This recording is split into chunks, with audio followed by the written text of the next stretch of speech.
Good day, Delaware National Guard, and welcome to the August 2017 edition of DNG News. My name is Staff Sergeant Victoria Rodriguez, but most refer to me as Tori. I work as a nationally registered emergency medical technician in the 142nd Aeromedical Evacuation Squadron. My job is to provide medical care and safely transport our wounded service members and their families to a higher level of care. I truly believe that I have the best job in the Air Force. I have been in the Delaware Air National Guard for 5 years now, and I still believe it is the best decision I have ever made. My original decision to join the military was to follow my parents' footsteps, but after my eldest brother and father were deployed to Afghanistan, my personal goal was to assist our service members through providing the best medical care I could give. I have been blessed with many opportunities to provide medical care in the United States and places like Japan and Guam. My favorite part of my job is the great relationships I have made throughout my career. The camaraderie that comes from such a rewarding job is indescribable. I temporarily work for the executive staff in the command group at Joint Force Headquarters and plan to re-enlist for another 6 years in March. Most importantly, I absolutely love being a part of the Delaware National Guard. Now that you know a little bit about me, let's talk about some of what you all did since last month. We'll start with our Civil Engineering Squadron and their mobility training they did at Redden State Forest in Georgetown. About 50 airmen from the 166 CES conducted convoy operations over the July training weekend. This training included troop leading procedures, individual movement techniques, and defensive fighting positions. To make sure the training was realistic, some of our Security Forces squadron participated and served as the aggressors. The training was a huge success and helped teach our airmen how to react under pressure and confusion they would likely face during an actual deployment or incident. The 166 Airlift Wing Fire Team also conducted training. This team practiced conducting hazmat operations and enhanced their abilities in hazard material clearance procedures. Last month, many of you were promoted or retired.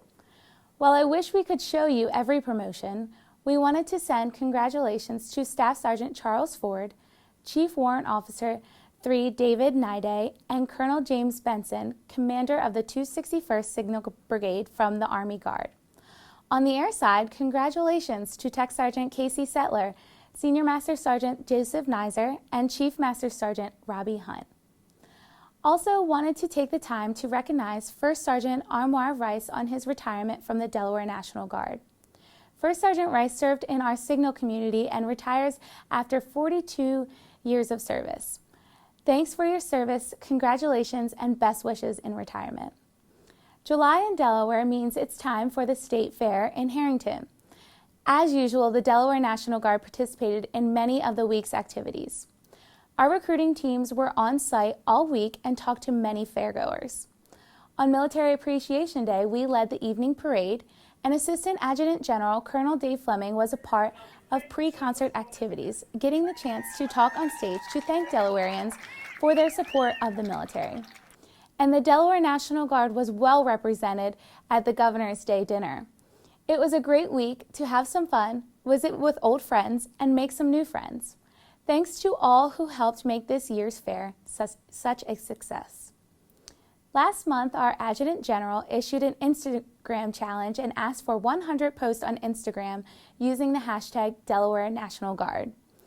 Well, we didn't make it to 100, but we still had a good time posting a lot of pictures. I joined in on the fun and posted this selfie of me and my crew from the 142nd before we went on a training mission. I know there are a lot of you out there on Instagram, so I'm going to reissue that challenge and ask for 100 posts during the month of August. If you are not on Instagram, it's easy to sign up and even easier to follow the Delaware National Guard. So take some pictures at work this training weekend, at school, or even at your civilian workplace, and don't forget to use the hashtag Delaware National Guard. We're counting on you.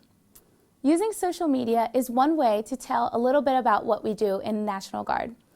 Another way is to conduct a Center of Influence lift, and that's just what we did at the end of July for about 35 lucky Delawareans. We invited local leaders, business persons, civil servants, volunteers, and elected officials to spend a day with us and learn about who we are and what we do. It was an eye-opening experience for our attendees as they received a brief on our capabilities, participated in equipment demonstrations, held off a digital enemy using our weapons training simulator, and capped off the day with our orientation flight in a UH-60 Black Hawk helicopter. We try to conduct these type of events a couple times a year, so if you have someone in mind, such as an employer, your teacher, or someone wanting to learn about the Delaware National Guard, just let us know. Last story I'll bring to you is about Camp Caldwell. For those who don't know, Camp Caldwell is a week-long summer camp for children of the Delaware National Guardsmen and women. Each year, more than 100 campers descend on the Bethany Beach training site where they are treated to daily activities such as team building exercises, crafts, sports, fishing, visiting to museums, and of course some time at the beach. While it's a lot of fun, it is also time where children from military families can meet and talk to other children from military families about the challenges they share. It is a place to connect with other Guard kids, have a great time, and forge lifelong friendships. The camp is a huge undertaking, but well worth the effort. Many thanks to our dozens of loyal volunteers for offering this amazing benefit to our Delaware National Guard family. Before we close, I wanted to let you know that we are always looking for guest hosts for the DNG News. We would love to feature more of our traditional Guardsmen and women. We know you have many unique stories to tell, and we want to hear them. So if you're interested, please contact the Public Affairs Office and let them know. I know I had a great time hosting this month, and I would recommend the experience to any of you. With that said, thanks for watching the DNG News, and we'll see you next month.